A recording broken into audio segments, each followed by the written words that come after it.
Mitra Nasa dimanapun Anda berada, mari kita mulai pertemuan FB Pertanian Organik NASA, grup Pertanian Organik NASA pada pagi hari ini. Sebelumnya, Assalamualaikum warahmatullahi wabarakatuh. Semangat pagi Mitra NASA dimanapun Anda berada. Kembali dengan kami Agus Budi Setiono, selaku konsultan pertanian PT Natural Nusantara, yang mana kami di PT Natural Nusantara sudah sejak saya berdiri 18 tahun. Nah, pada kesempatan ini saya akan mengupas sedikit banyak mengenai jurus sakti untuk bagi para penggemar budidaya jamur tiram. Nah, sebelumnya kita lihat video-video bagaimana teknis budidaya jamur tiram secara singkat. Bicara praktis bisa dilihat sebentar.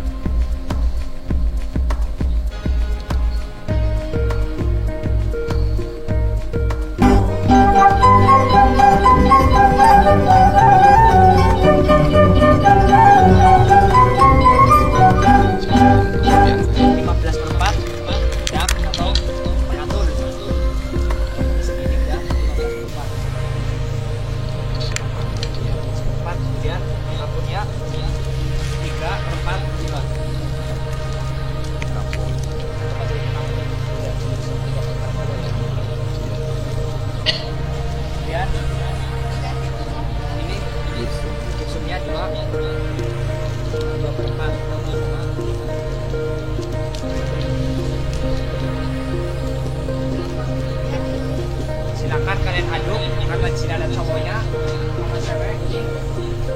Ada skop cowok, skop cewek. Enggak, nanti pakai tangannya pas waktu campuran air. Silakan campuran air diratain. Yang mau PKL jamur ya kayak gitu kayak adik. Ada pupuknya itu tidak.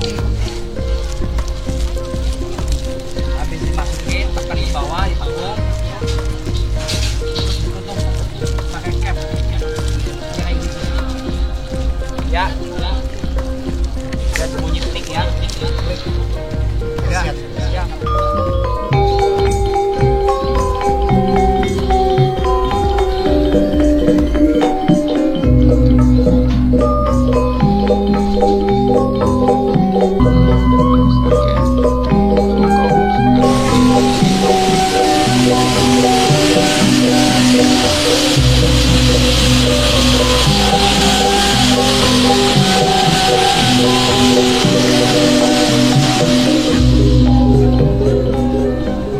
Ini tuh di automatis seperti ini tuh bisa menampung 2000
sekilas teknis praktis budidaya jamur tiram.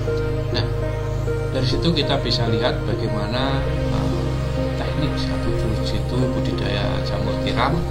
Yang pertama adalah di pengumpulan media, kemudian pencampuran media, kemudian fermentasi, kemudian di pengisian backlog, kemudian disterilisasi, di pengisian bibit atau inokulasi, kemudian diinkubasi atau penyimpanan sementara, perawatan atau pemeliharaan. Nah, kita kupas satu persatu ya, mengenai pengumpulan media.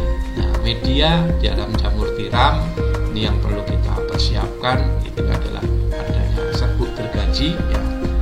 Serbuk gergaji nanti bisa dicari di mana-mana ya, kurang lebih 100 kilo ya. Kemudian bekatul ini 15 kilo, kemudian kapur ini 3 kilo ya. Kemudian bisa tambah gipsun ini 2 kilo dan air secukupnya. Nah, ini dicampur, diaduk sampai rata ya.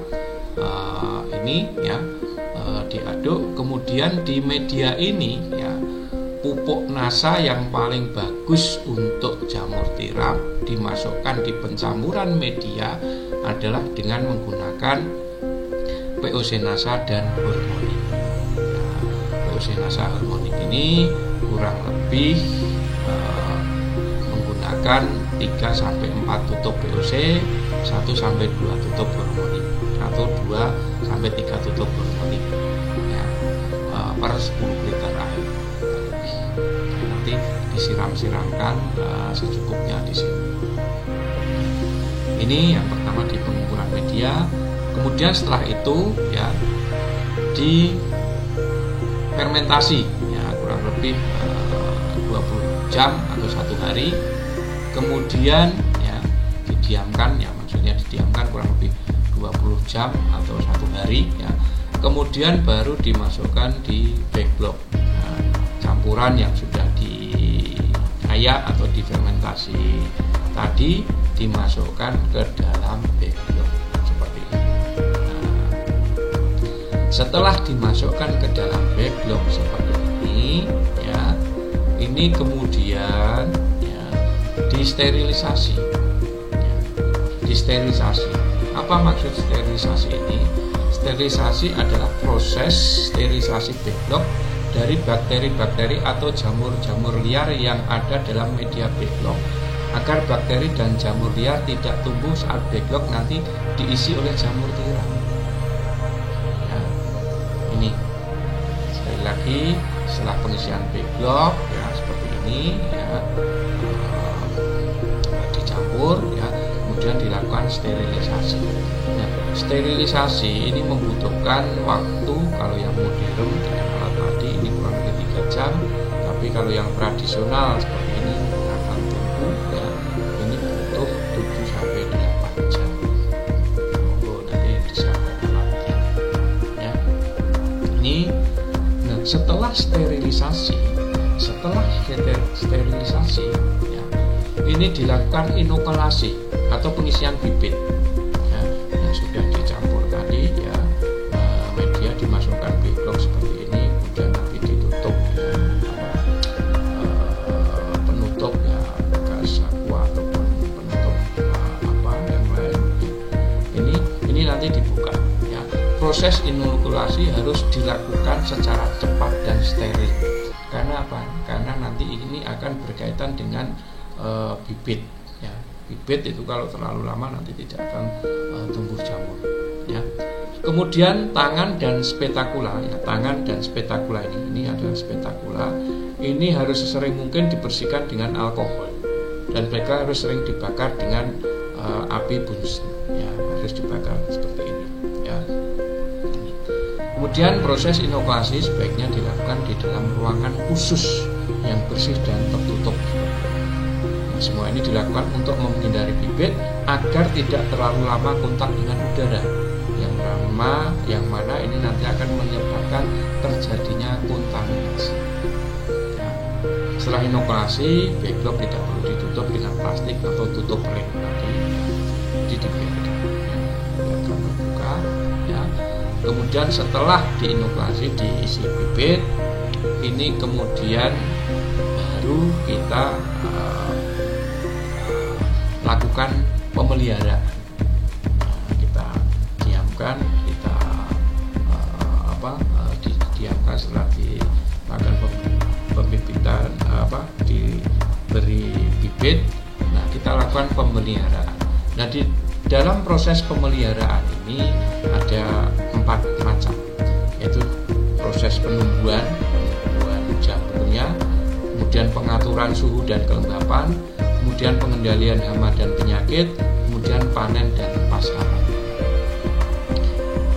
Pemeliharaan yang pertama adalah penumbuhan, ya, penumbuhan jamur yang sudah diisi tadi. Nah, black block yang telah ditumbuhi micelia yang secara sempurna atau telah putih merata. Kemudian ini diawali dengan membuka sumbat penggalang, kapas, dan cincin diganti dengan karet gelang. Ya. Kemudian prinsipnya untuk memberikan oksigen atau O2 yang cukup untuk membentuk tubuh buah dengan sempurna. Pembukaan dapat dilakukan dengan mengunjung black plastik bagian atas atau hanya dengan membuka, yaitu dengan membuka karet dan membuang kapasnya. Ya. Kemudian pemotongan penutup backlog harus dilakukan dengan pisau yang sangat bersih dan steril. Ya. Penutup backlog harus dilakukan dengan pisau yang bersih dan steril supaya tidak terjadi kontaminasi bibit yang sudah dimasukkan ke dalam backlog tadi. Kemudian waktu mulai pembukaan hingga tumbuh tubuh, ya, hingga tumbuh tubuh buah ini kurang lebih 1-2 minggu. Kurang lebih 1-2 minggu. Biarkan tubuh buah yang tumbuh 2-5 hari atau tergantung tempatnya, ya. Kemudian segera memanen tubuh buah tersebut supaya kualitasnya bagus, ya. Kemudian setelah dipanen atau sebelum dipanen, ya, ini selain di media tadi, ini penggunaan POC-NASA ini juga bisa disuntikkan di backlog. Nah, biasanya adalah teman-teman petani jamur tiram yang sudah beli jadi backlognya, tidak membuat sendiri. Nah, ini biasanya kalau memang yang pembuat backlog itu sudah mitra dengan kami PT Natura Nusantara, biasanya di medianya ini sudah dicampur dengan menggunakan POC-NASA dan tapi kalau terpaksa membeli backlog yang lain, ya, ini penggunaan POC-NASA ini bisa lewat disuntikkan di di bekas penutup backlog tadi, ya, potongan backlog yang sudah dipotong dengan pisau bersih, ya, bagian atas, ya, di karet yang sudah dibuka ini tinggal disuntikkan atau disuntikkan di backlog. Nah, caranya bagaimana? Ya, ini dengan disuntikkan, kita campur dulu 4 cc POC NASA, 2 cc hormonik per liter. Nah, nanti dari campuran itu kita ambil 5 cc per backlog. Atau suntikan itu kan sekitar 10 cc, ya. Nah, 10 cc itu bisa untuk 2 minggu. Ya, ini bisa dilakukan. Ini bisa disuntikkan 1-2 minggu sekali. Terus setelah panen suntikan, dia akan tumbuh jamur tiram lagi. Kemudian yang perlu diperhatikan juga dalam pemeliharaan adalah mengenai pengaturan suhu dan kelembapan. Pengaturan suhu dan kelembapan, ini suhu itu yang paling bagus untuk pertumbuhan jamur tiram antara 16 sampai 20 derajat Celcius dengan tingkat kelembapan atau RH 80 sampai 90%. Nah, apabila suhu pada siang hari dinilai terlalu panas, nah, ini perlu disiram dinding dan lantai ruangan dengan air atau dengan cara penyemprotan. Kemudian penyemprotan insect sprayer atau pengkabutan ini bisa menjaga kelembapan. Ya. Kemudian penyemprotan tetap harus memperhatikan kelembapan karena apabila terlalu lembab maka kandungan air dalam backlog akan menjadi tinggi. Ya, ini juga nanti akan mempengaruhi di pembibitan atau di tumbuhnya dari jamur tiram tersebut. Nah, penyemprotan secara intensif khususnya pada musim kemarau. Jika musim hujan, penyemprotan bisa dikurangi karena di musim hujan ini kelembapan bisa terjaga. Ya, ini pentingnya pengaturan suhu dan kelembapan.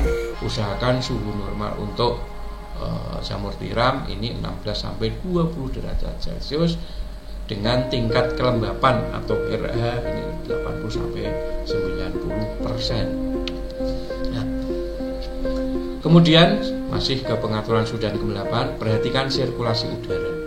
Kemudian bukalah jendela yang ada di samping kumbung pada siang hari menjelang sore agar kebutuhan oksigen terpenuhi. Perhatikan juga cahaya yang masuk ke dalam kumbung diusahakan tidak terlalu banyak. Kemudian perhitungkan secara cermat antara kebutuhan akan udara dengan masuknya cahaya ke dalam kumbung. Pertumbuhan tumbuh buah akan baik di tempat yang teduh dan tidak terkena matahari secara langsung. Ini juga perlu diperhatikan. Kemudian yang tidak kalah penting, pengamatan hama dan penyakit. Hama yang paling banyak menyerang pada jamur tiram ini salah satunya adalah jenis lalat seperti ini ya. Lalat Scriarid atau Lycoriella sp. Lalatnya bentuknya seperti ini ya, ini kemudian lalat Cecides, kemudian ada tungu ya, tungu seperti ini juga akan makan jamur tiram. Kemudian ada jenis kumbang, kemudian ini larva dari Scriarid, kemudian larva dari yang ini ya. Kalau ada serangan-serangan ini bisa disemprot dengan menggunakan pentangan atau tidak menggunakan Pestona kalau ada, atau kalau terpaksa bisa menggunakan insektisida yang kimia yang sistemik ya. Ini cara pengelolaan hama ya. Segera panen semua jamur ya, hingga tak tersisa.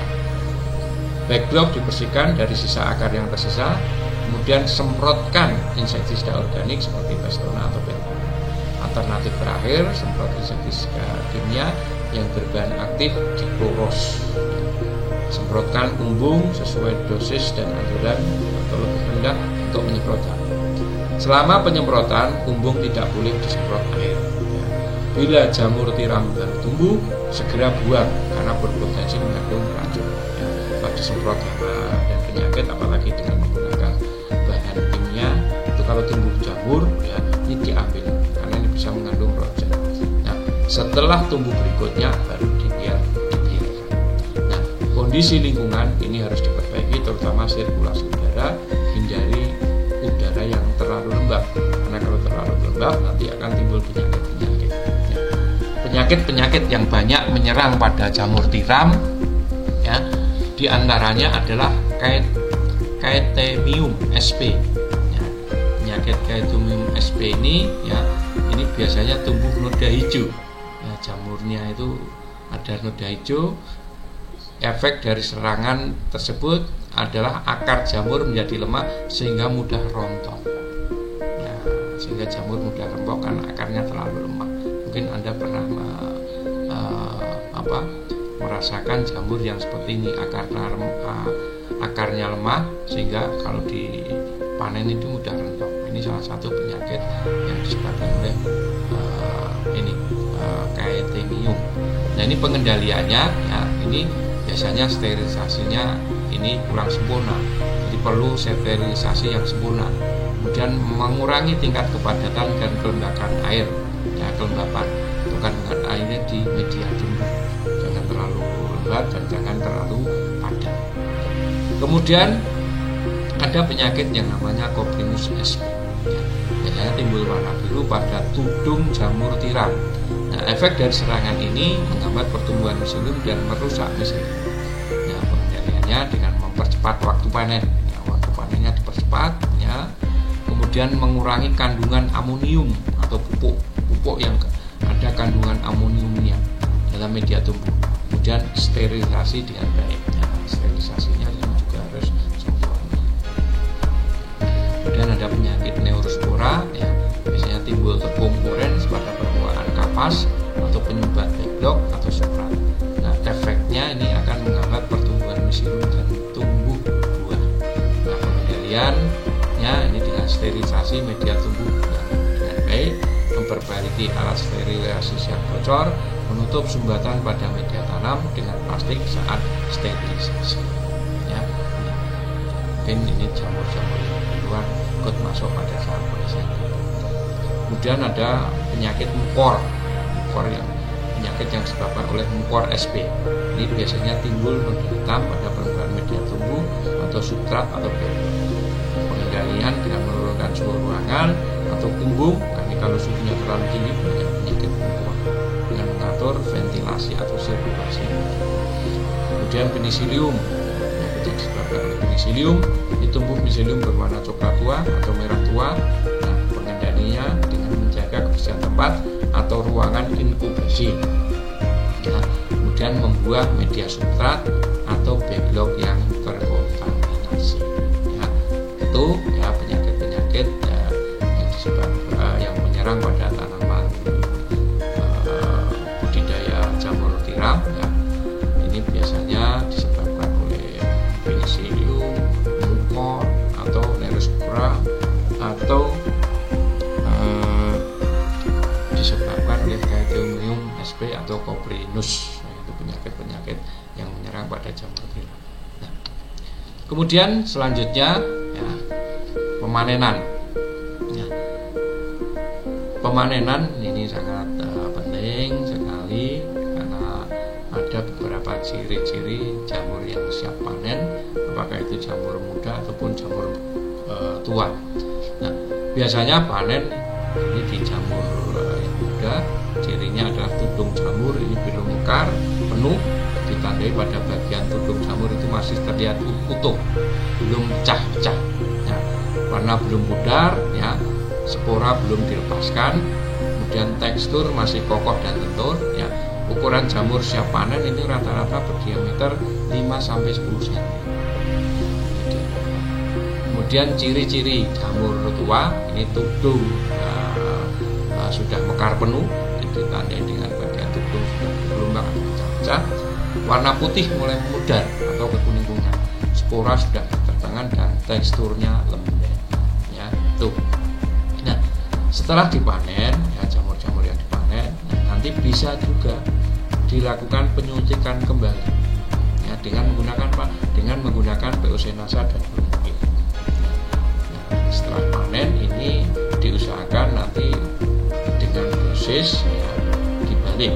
Hormoniknya bisa menggunakan 4 cc per liter, POC-NASA-nya menggunakan 2 cc per liter. Kemudian nanti diambil 5 cc per backlog, disuntikkan 5 cc per backlog setelah dicampur dengan ya. Jadi setelah pemanenan bisa disuntikkan kembali dengan 4 cc hormoni, ya, kemudian dicampur dengan 2 cc POC-NASA per liternya. Kemudian dari campuran itu diambil kurang lebih 5 cc per liter. Jelas ya? Itu dipanen. Ya. Ini saksian dari mitra kita ya, menggunakan produk NASA terutama untuk tiram putih. Ini dan Banjar. Nama saya Muhammad, alamat Kecamatan RT 47, Kecamatan Tarhulin, Kelurahan Gunung Manggis, Banjarbaru. Saya budidaya jamur jenis jamur tiram putih.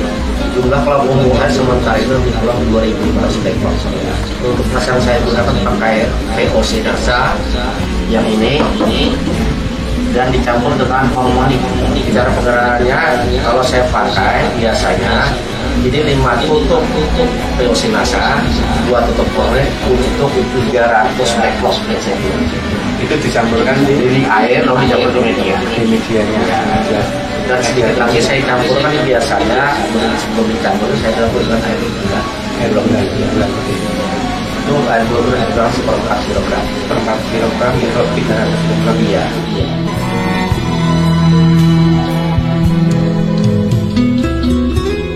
Pertama kali kita untuk membuat jamur tiram putih, penggunaan bahan media terdiri dari serbuk kayu, dedak halus, kapur. Lalu habis itu dicampur, diaduk seperti kita ngaduk semen biasanya dengan campuran dicampur. Dan di saat disinilah kita menggunakan POC-NASA, dicampur air secukupnya. dengan menggunakan PLC NASA. Selesai itu kita fermentasi lebih kurang minimum 24 jam lah. Setelah fermentasi kita pengisian backlog. Pengisian backlog selesai, kita sterilisasi selesai, kita dinginkan minimum 24 jam. Habis ini kan istilahnya pengisian bibit atau inokulasi. Setelah inkubasi atau diperam sudah kelihatan agak putih lebih separuh, kita masuk ke dalam kumbung. Nah, di sini kita sudah selesai training, baru tinggal pemeliharaan saja lagi. Biasanya orang berbuat akan 6 kali, saya baru 1 backlog, saya bisa 4 kali. Dan beratnya lebih naik gitu, sampai lebih 2 ton per 1 puntung. Per 1 puntung ya. Kalau yang tidak menggunakan, tidak menggunakan 1 ton saja, 1 ton. Untuk umur lebih panjang. Dan saat berbuah biasa orang bikin sampai 35, saya 28 hari dari pengisian inokulasi. Masa panen tergantung permasalahan ini. Kalau kita mengharapkan jamur itu hanya 1 lubang, itu masanya sampai 3 bulan. Tapi kalau kita peras istilah di masjid, kita betel belakang, tengah muka belakang, itu bisa di kurang 2 bulan saja. Nah sekarang saya menghitung bukan itu lagi, saya hitung aja berapa kali dia berbuah. Kalau dia cepat berbuah, lebih banyak, kita ganti baru lagi backlog. Dan ini ternyata buah sampai ke ufuk biasa masih rata yang tidak serasa dengan ya. Kita siapkan dulu airnya 10 liter. Lalu kita pastikan pupuk organik cair NASA disebut POC NASA 3 tutup. Oh, diambil 3 tutup. Dikocok dulu ya. Sabar habis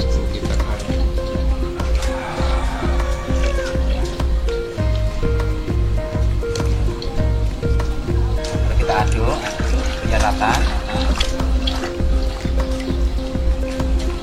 Lalu kita tambahkan harmonik 1 tutup.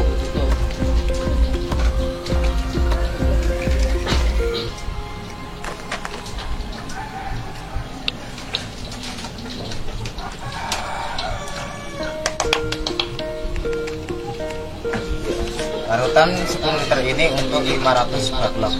Untuk 500 backlog. Jadi kalau untuk 1000 backlog 2 kali ini. 2 kali. Ya, nanti diberikan tiap berapa kali? 2 minggu sekali. 2 minggu sekali.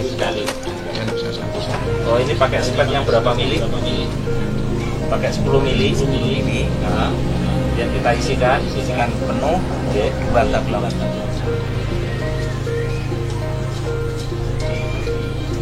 Tiap backlog 5 mili. Ini cara menyuntik backlog jamur tiram. Kurang lebih 1 backlog adalah 5 mili ya. Ini diisi 10 mili, ini untuk 2 backlog. Terus. Tahan.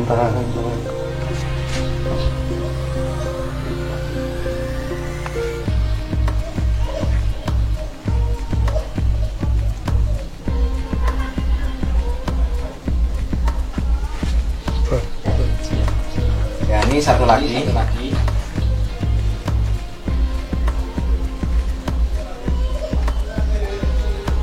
Mulai dari awal umur 40 hari mulai panen.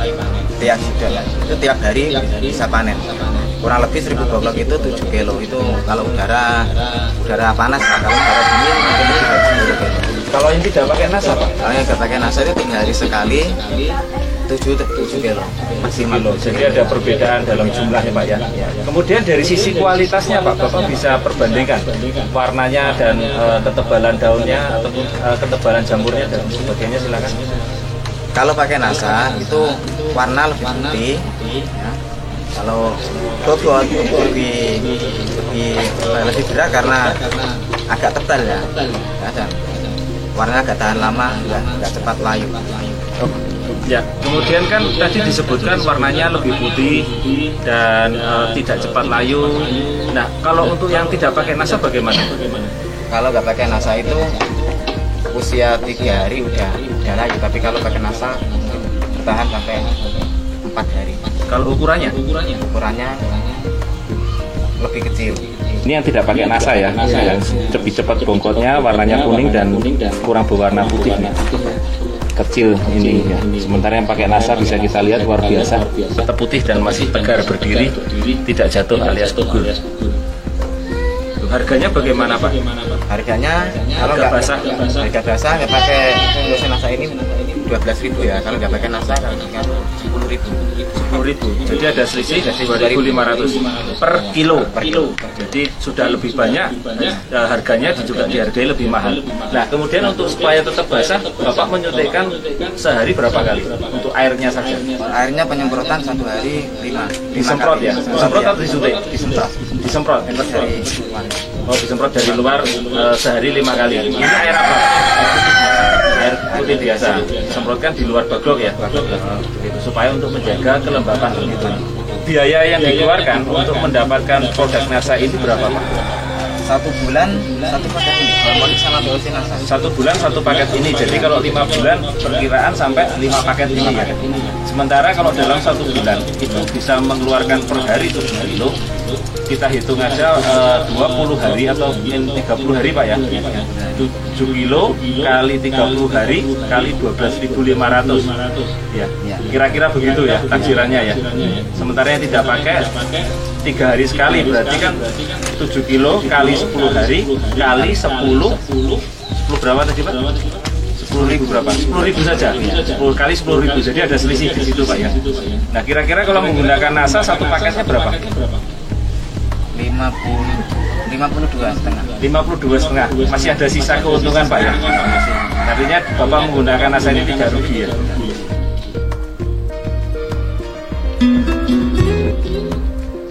Ya, itu mitra NASA, kesaksian jamur tiram yang menggunakan produk NASA, yang mana ada yang mulai dari media ya, penggunaannya dari pencampuran media, kemudian ada juga lewat